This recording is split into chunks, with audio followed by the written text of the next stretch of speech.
And now, ladies and gentlemen, there are only two finalists remaining on stage. Miss Philippines and Miss United States of America. I will call first the first runner-up, and that means the one that I will not call, the one that I will that won't be called is the winner.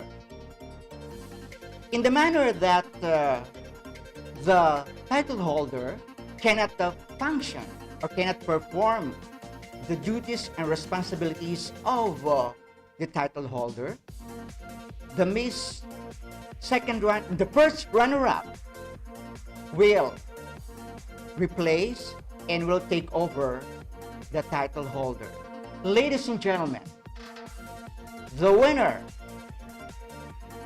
the first runner-up is Miss United States of America, and the title holder is Miss Philippines. Yan mga kaibigan, di ba? Ganyan yung pag-announce ng announcer, ng host ng anumang beauty contest. At dito po sa Boy's Corner, ngayong araw na ito, ay meron tayong isang panauhin na talagang mutya ng kagandahan. Siya po ay 1982 Binibining Pilipinas Universe winner at ang ating pong kinatawan sa parehong taon ng Miss Universe. Mga kaibigan, si Maria Isabel Lopez po ang tinutukoy ko. Pero bago po yan mga kaibigan, magbigay muna tayo ng ating mga pangunahing balita sa araw na ito. Unahin po muna natin yung may kalungkutan na balita, yung pong pagpanaw ni Nestor Torre Jr. na tinagurian pong NUT o NAT, no? Si Nestor Torre po ay isang veteranong entertainment writer, editor. Siya po ay entertainment editor ng Philippine Daily Inquirer bago siya nagkaroon ng stroke.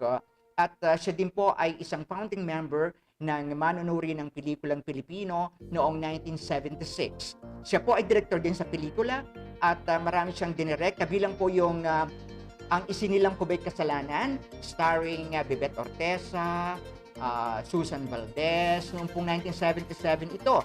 At si Odette Can po ay kasama din dyan. Hindi pong As Long As Their Music na tinampukan po ni Nora Honor ay dinirect din po ni Nestor Torre at siya po ay namayapa kahapon sa edad po na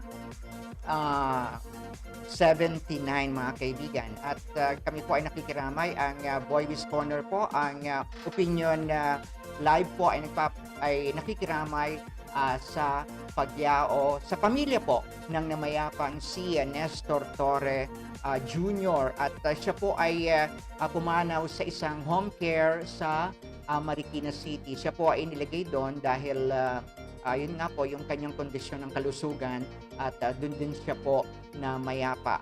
At mamaya po ay atin din ibabalita sa inyo ang pagpapakasal naman nila Jessie Minjola at Luis Manzano. Finally, sila ay opisyal na mag-asawa at Mrs. Jessie Manzano na si Jessie Minjola. Mamaya po yan sa pagpapatuloy po ng ating pagbabalitaan dito po sa Boy's Corner.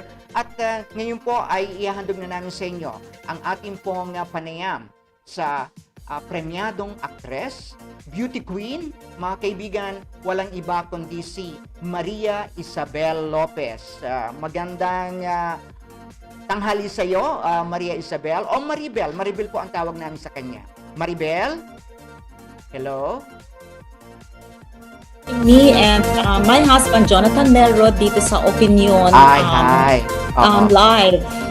Yes. Oh yeah. Maribel, ikaw ay welcome home nga pala. Kadarating mo lang mula sa Amerika at gusto namin malaman ano yung mga karanasan mo sa pandemic sa United States of America. Ikaw ay nakaranas din ng pandemic ng halos hindi lang isang taon, di ba? Mukhang natagalan din, no? More than a year. I was in the States na for 2 years. The first year kasi I got married, so I had to wait for my green card. And right before the San Francisco lockdown, I was able to get my green card, but I decided to stay because the pandemic nga, it's not advisable to travel yet. Kuya Boy, I cannot see your video. Is it okay? Yeah, I think, yeah. Oo. Okay naman daw, kahit hindi You hindi don't wanna show you don't wanna show your beautiful face. hindi nakikita din niya sa screen, 'di ba? Yeah, Hindi oo, ko ito nakikita daw. dito sa screen. Ay, i-expose yung aking, yung aking beautiful face, ika mo nga. Ay, Maribel, kasi nga, nung Yes, ikaw ay we will nasa, have to do this in Taglish kasi if it's okay, yes, because my yes, husband yes. is also joining Yes, us. yes, of Yes. course.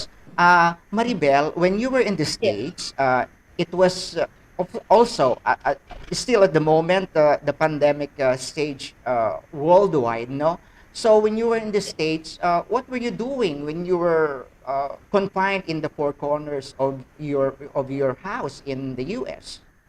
Um, I adapted to my day-to-day activities. The pandemic did not stop me from pursuing what I want to achieve.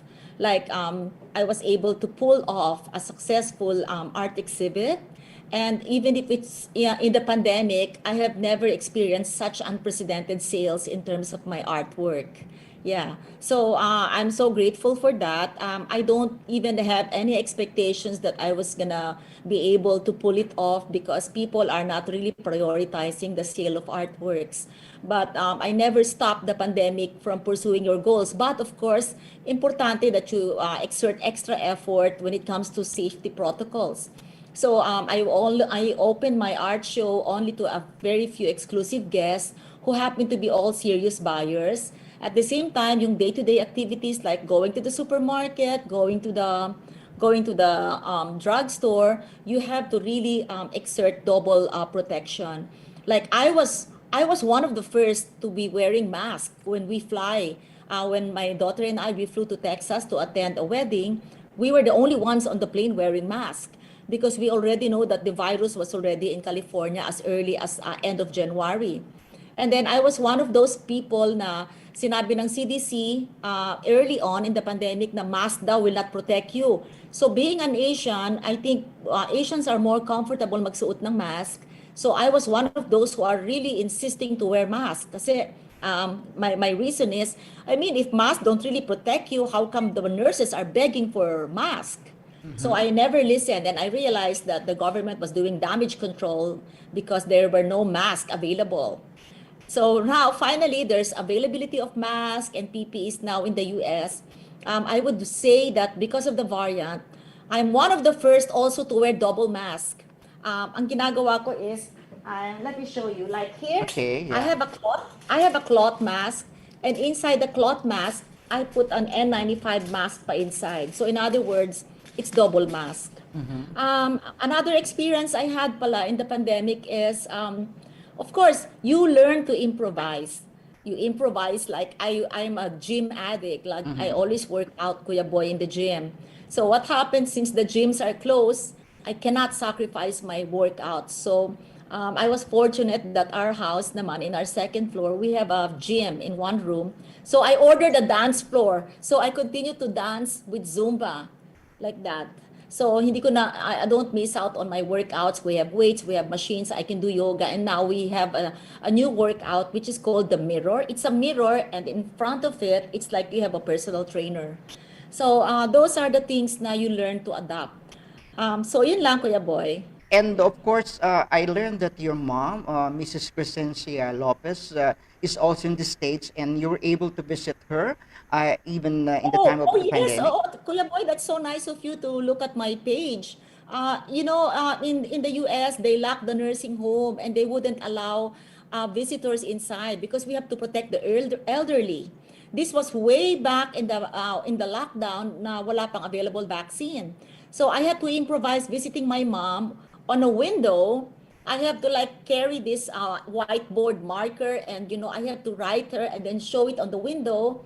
And then I have PPEs and I say hi, I bring her the usual Filipino food and we communicate with this paper. Because she's inside in a glass, we're divided by glass.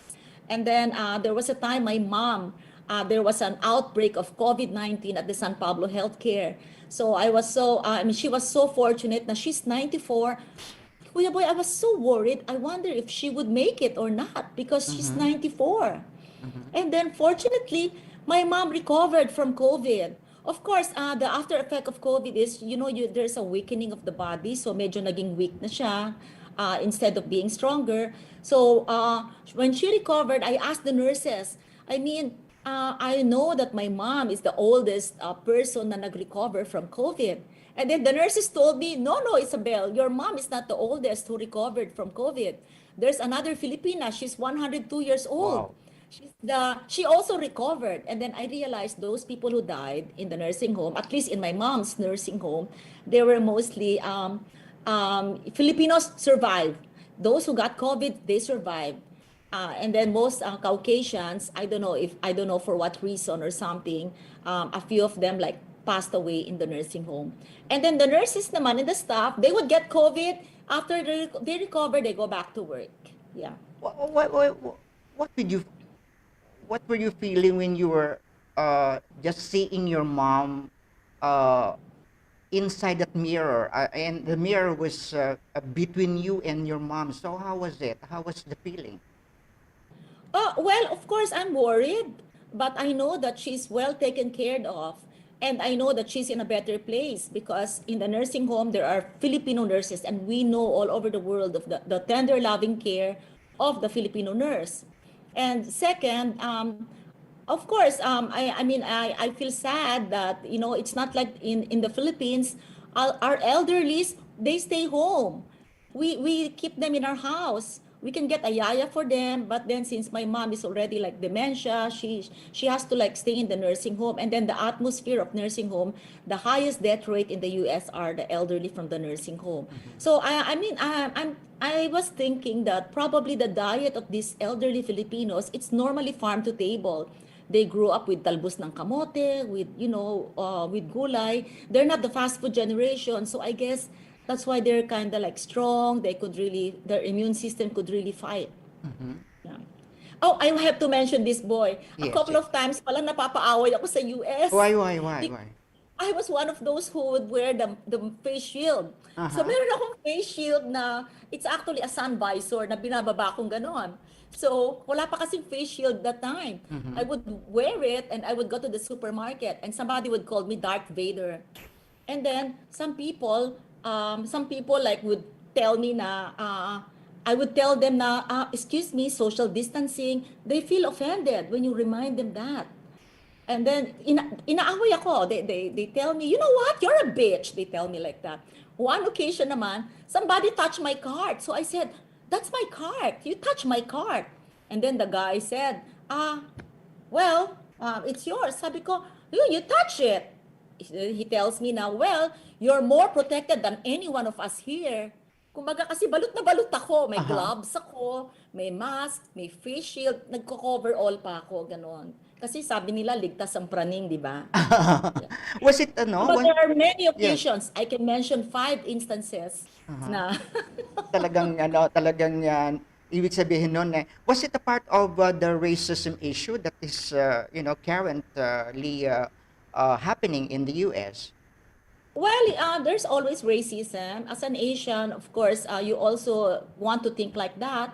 But there are times like, like Hispanic or like, no, I think Pakistani people or Mediterranean people, once they were observing me, because I just told them to please social distance. Mhm. And then after that, they keep watching me when I clean my cart, I sanitize my cart. They were watching me, and you know what I tell them? Kasi I know they're talking about me. I tell them, when you get COVID, you'll remember me. I always tell them, when you get COVID, you'll remember me. And there was a time I made this placard.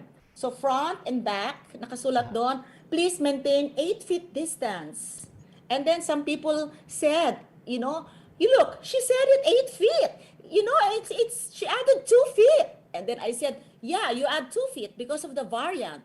It used to be 6 feet distance, right? Sabi ko, you add 2 feet because of the variant. And then it works. Like when I go to Costco shopping, when people are near me, they back off like that. Wa- Yeah. was it part of course, this racism issue against against Asians, no? At the moment, what is your reaction about it? There were a lot of Asian people. One was a Filipino who was hurt, who was hit by There were by an Filipinos. Americans. There were two Filipinos, and one of them was slashed by a box cutter, a cutter Mm-hmm. knife, Mm-mm. 120 stitches. Mm-mm. Yeah. he was just in the train station and somebody just like, swiped the cutter blade. I would say that I'm glad you asked that question. Thank you so much, Boy, for asking that question. This Asian hate never happened before. It never happened. It was only during the time of President Trump, like he gaslighted like the people because of the virus. He calls them Wuhan virus. Like there is so much hate now because they like, well, not all, but some racist people are thinking that it's because of these Asians. They were the ones who brought in this virus, or for Oh my whatever God. reason. Mhm. Uh, it's always been there. It's just not so much in the open, but now they're really open. And they choose the elderly because the elderlies cannot fight. Mhm. Oh my God. It's never happened in so many administrations in the US. And it's only now that I became a resident of United States, that I realized na, wow, I mean, the bullying of the Asians, this is just very un-American. It has to stop. So Yeah. what has the President Biden administration been doing about this Oh, I think Jonathan could answer that question later later? when Uh-huh. it's his turn to be interviewed. Mm-hmm. Yeah, but Biden is very he's open to like discussions, and he really condemned the Asian hate crimes that they're doing. Yeah, Mm-hmm. and the Asian American community is also now being proactive. They're starting to like train people on how to fight back, Mm-hmm. and I would say that the key here is awareness. Like the minute you go out in public, you should always have that feeling that you can like be hit anytime, you can be threatened. It's not safe anymore. There's so many killings now, so many shootings, for whatever reason, whether it's hate or people are just angry with the world, people are hungry, and people have lost their jobs. There's just so much hatred.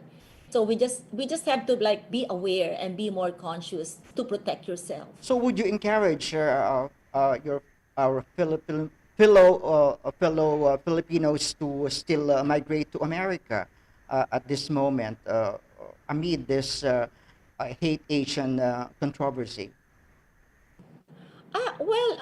I mean, like what I said, the pandemic or the Asian hate crimes, it shouldn't stop you from pursuing your goals.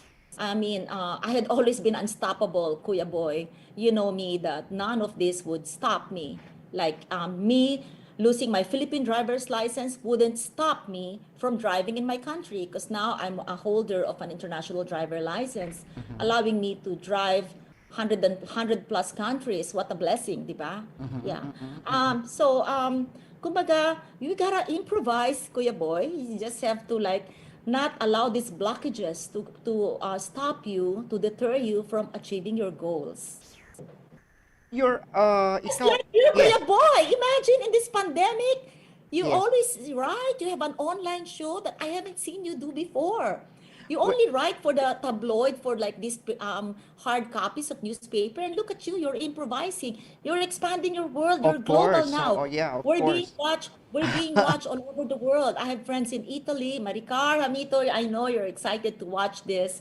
So they're in Rome, Italy now. The Filipino communities around the world, in London, they're watching you. Thank Isn't you that so much. amazing? Thank you so Yeah. much for that wonderful complimentary, Maribel. But of course, you're the 1982 Binibining Pilipinas Universe representative of course, the Philippines to the Miss Universe contest. And how do you find the beauty contest at this point in time? Are beauty contests still relevant in the pandemic? Beauty contest, it's important now in the pandemic because it keeps people entertained, and it gives it allows the Filipina to emerge and be given a voice. It's not like the typical beauty contest where you're going to be judged with your perfect figure, 34, 23, 34. It's not anymore like that.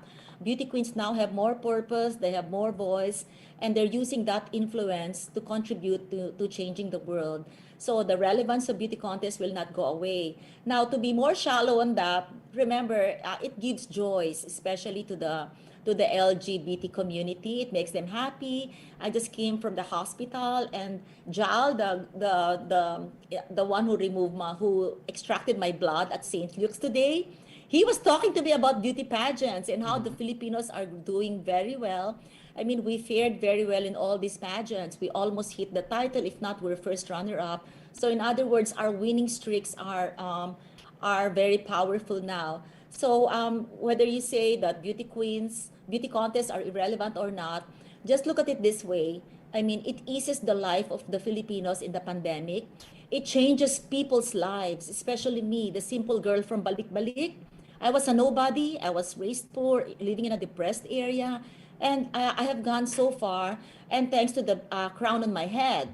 So we can never say that it's irrelevant now. It will go on, and whatever you say, the beauty queens used to be limited to just Miss World, Miss International. Now we have so many beauty contests. Miss Earth, we have Miss Echo International, we have Grand International, Supranational. It's there to stay, and it's gonna improve lives of the people somehow on the positive note. Wow, yeah, that's well said, Maribel. And we'll be right back, ladies and gentlemen, with still with Miss Maribel or Miss Maria Isabel Lopez, and of course, first time on Philippine television or on Philippine social media, Yes. her husband lawyer will be with us soon, in a few minutes, ladies and gentlemen. So please stand by for Maribel and her husband lawyer Jonathan Melrod after this Not just reminder. lawyer, Kuya Boy, but human rights lawyer. Yeah, human rights lawyer. So mayroon pa talagang distinction, human rights lawyer Jonathan Melrod after these reminders.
We're back, ladies and gentlemen, sa Boy B's Corner. Si Boy Villasanta pa rin po, who's with you now.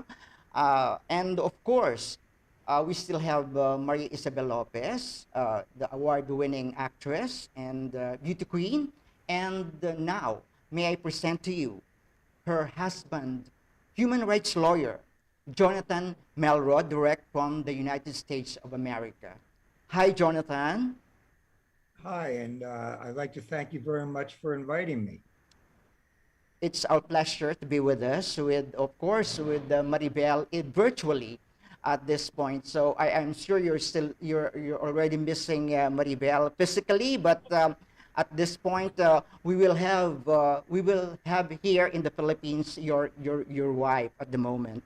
But of course, Jonathan, yeah, I Jonathan. said I'm missing her physically and intellectually. Wow, that's nice. That's a very nice gesture of a husband to a wife.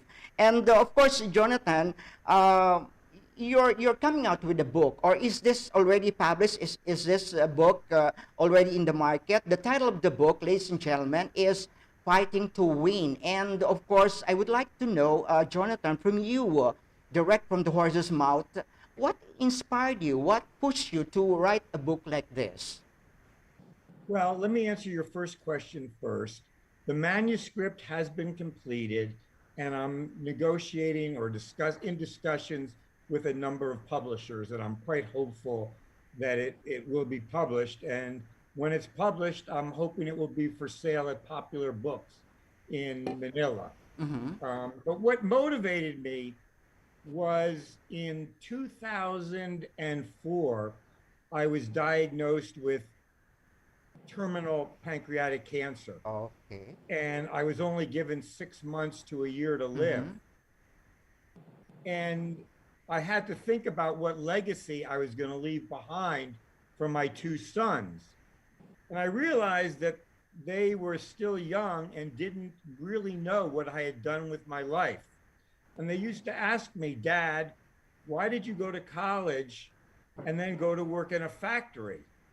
Which I did for almost 15 years.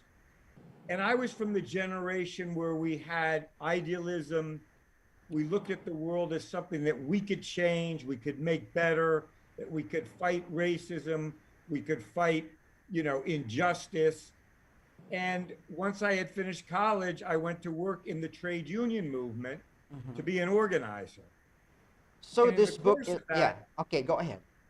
No, I was just going to say, in the course of that, I was exposed to industrial toxins, carcinogens, quite regularly. And when I was diagnosed with the pancreatic cancer, they attributed the causation to that exposure while I had been working in industry, which is unfortunately, under the prior administration of Trump, they had weakened OSHA. That's our Occupational Safety and Health Administration, so that enforcement rules were not being strictly enforced in industry, in factories. Under the new administration, they've beefed up that OSHA, and they're again taking a more active role in protecting workers from bad chemicals, dangerous machinery, etc. Mm-hmm. So this book, Fighting to Win, is all about labor unionism. Am I right? Well, it begins with my life. I grew up in Washington, D.C., which, as most people probably don't realize, in the Philippines, was very much growing up in an apartheid-like city. It was the most segregated city in the country at that time. And for instance, when I used to go to the amusement park, it never occurred to me as a child there were no people of other races. And when I was about 11, 10 years old, a group of Black college students came into the amusement park and went onto the rides. The first policeman came up and he said to one of the students, "What race are you?" Mm-hmm. And he said, "I'm in the human race." Oh. And the cop said, "No, you're not. You have to leave." Wow. It became such a battle that when they desegregated the swimming pool, the white racists poured bleach into the pool, so nobody got to use it. Not only did they keep the blacks out, they kept themselves out. So it was a rather stupid tactic. But I saw this all the time as a child.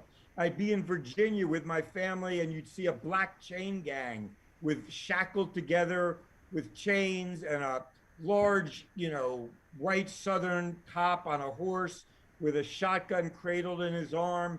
And I knew from a young age that something was the matter, that blacks and whites were not treated equally. And that's what at first sort of unleashed my feeling that this world had injustice and that I needed to do something about it. So I started at a young age. I was in the civil rights movement when I was 15. When I got to college, I was very, very active in the anti-Vietnam War movement. I was active with the Black Panther Party, which was a liberation organization fighting for justice for the Black community. And when I graduated the university, I and lots of thousands of other students went to work in working class communities and in unions to try and bring about a systemic betterment of society. There was a feeling, a really revolutionary feeling, that we could make a difference, that we could change things. And that's really what's motivated me throughout my entire life, including when I became a lawyer. My first law practice was to represent political refugee and political asylum applicants from all over the world. Um, and most recently, I represented the families of young children of color who had been murdered by the police. I had 5 families, three Latino, one white, and one black, all of whom had been shot by police. And I represented them in filing charges that the police had acted in, a very negligent, a very um, basically without observing even the rules of policing. One of the boys was a 14-year-old Latino boy who had a toy gun, and he was shot down by 2 cops just for walking on the street with a toy gun. They didn't know it was real. They never asked him. They put 7 bullets into him. And I represented his family in trying to get some justice for him. So this book is very timely in pursuit of this hate Asian issue. Well, it's very much so. Filipinos played a very critical role in the trade union movement in the United States. The farm workers, which is now a Yes. relatively large union, United Farm Workers, was started when 40,000 Filipino farm workers Yes. walked off their jobs on a wildcat strike. And it was only after that that Cesar Chavez and the Mexican workers followed the lead of the Filipino workers to form the union. Same was true all along the West Coast. Filipinos played a leading role in the Longshoremen's Union, and in particularly opposing the Marcos regime during the fight that was going on in the Philippines. So the book is timely because there's a lot of discussion of racism and white supremacy.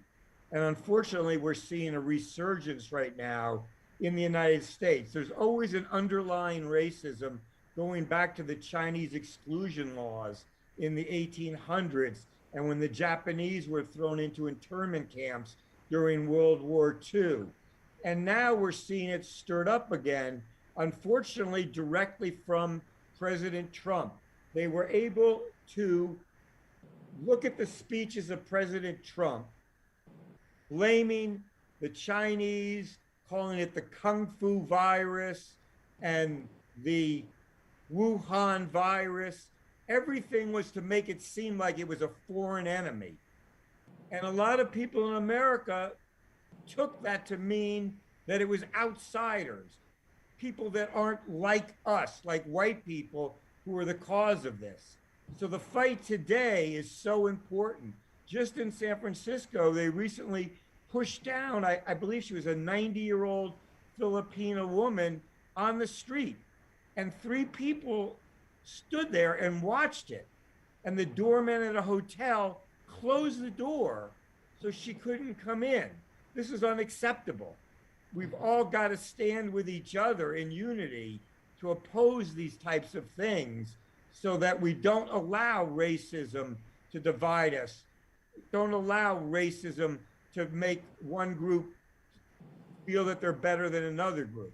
So, in your book, how much is the participation of Filipinos, especially during the 1920s and 1930s, when farm workers were farm workers from the Philippines, no, were working in grapes or in grape plantation, and in 1970s, especially this Larry Itliong, this Fred Abad, and this Philip Vera Cruz. They're all Filipinos who Yes. were the leaders of this Yes. labor trade unions in California. So, how much is the participation of these Filipinos in your book? I have to say, you have quite a good knowledge of Filipinos in the trade union movement. Those are facts that Americans need to know a lot more. but I do touch on it. Interestingly enough, I wasn't here in the 1920s and 30s. I may look that old, but I really wasn't. But when I was a college student, I listened to a speaker from the United Farm Workers speak, and I became active in the United Farm Workers Union as an organizer in Wisconsin.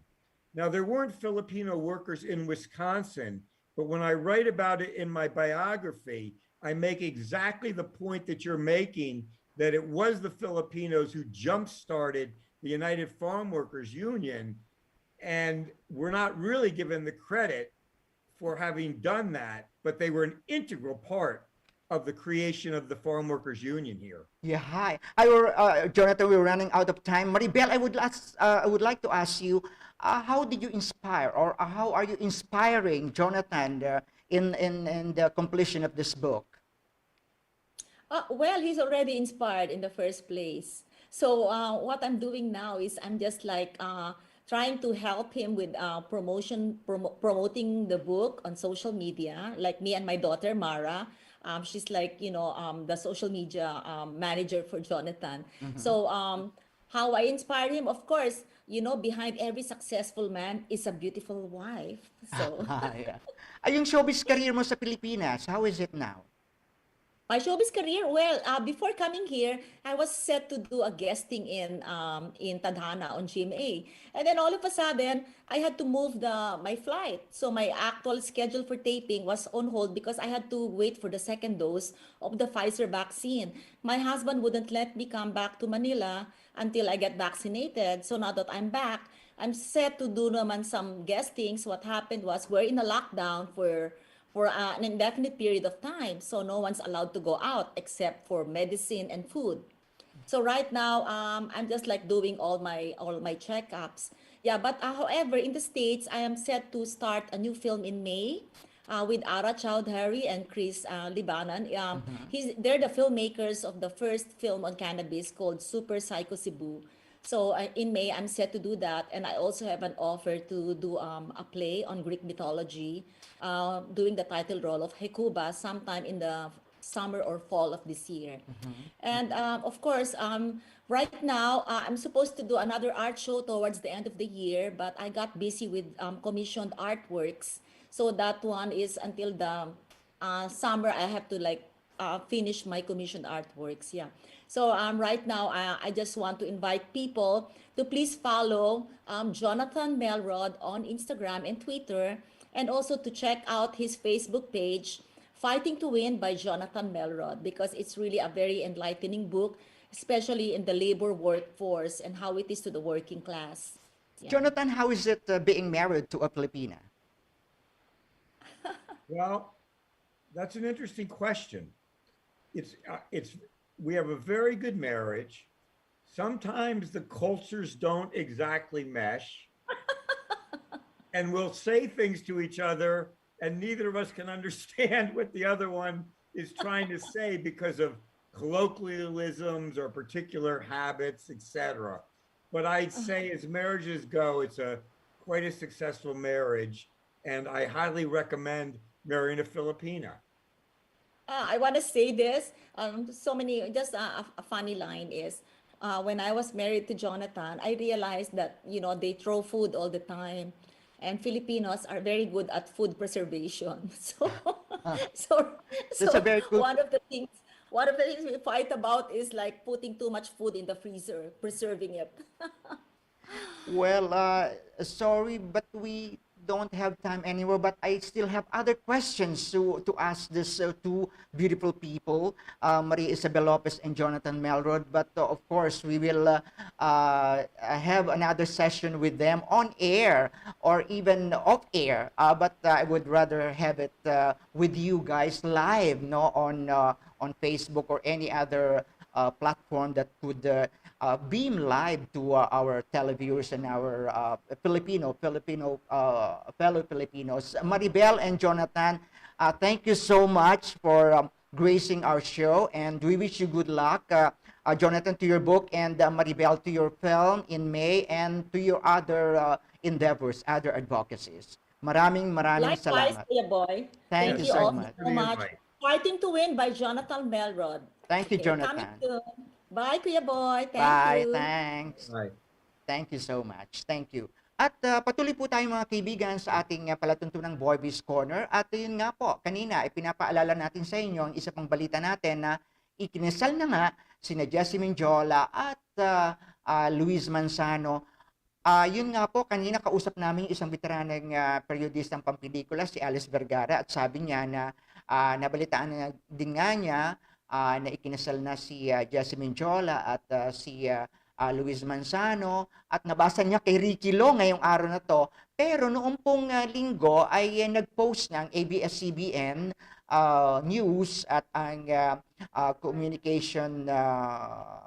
Corporate Communications Division ng ABS-CBN na ikinasal na nga si Luis at saka si Jessie, at nag-post pa nga na maraming mga napakaraming photos, no? Napagkala naman namin na nung February 21 pa pala, 2021, ikinasal yung dalawa. Talagang napaka galing magtago ng kanilang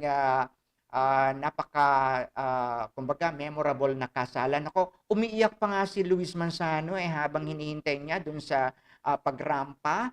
Isang ano po ito, isang pinaghalong civil wedding at Christian wedding, no? Na ginanap sa Lipa. Doon po sa San Benito Farm na tinatawag. Siyempre, turf yan ni Vilma Santos, at siyempre, doon nga po ginawa yung kasalan, at ang mga bisita ay napaka-eksklusibo lamang. Si Ate V, yung nanay siyempre ng groom, yung tatay si Edo Manzano, at yung stepdad naman si Senator Ralph Recto, at yung half-sibling, half-brother ni Luis na si Ryan Christian Recto, nandun din po. At syempre yung eksklusibong pamilya ni Jessie Menjola ay nandun din po. At yun nga, ito pong kasalang ito. Naku, nag-iiyakan yung dalawa, yung groom at saka yung bride, no?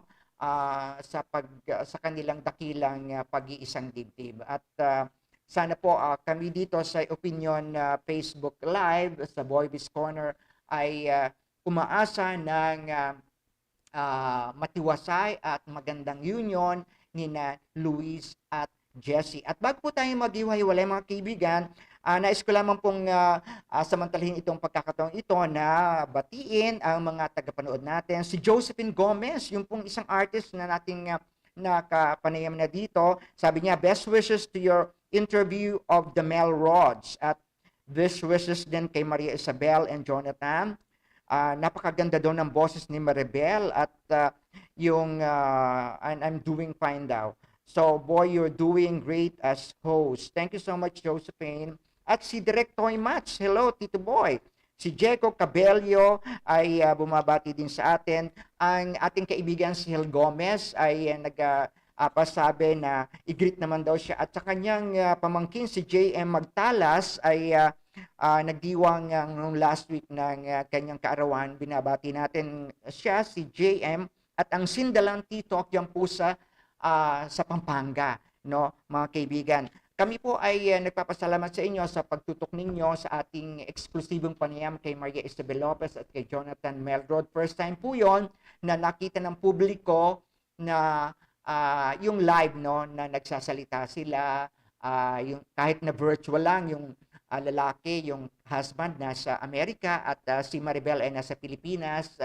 Kami po ay nagpapasalamat sa inyong pagtutok sa panayam na yon, at inaasahan po namin na marami kayong natutunan, ay hindi lamang po yung tungkol sa showbiz angle ni Maria Isabel Lopez o yung pagiging book author ni Jonathan Melrod, kundi yung kabuuan po ng kanilang mga advokasya tungkol sa labor unionism.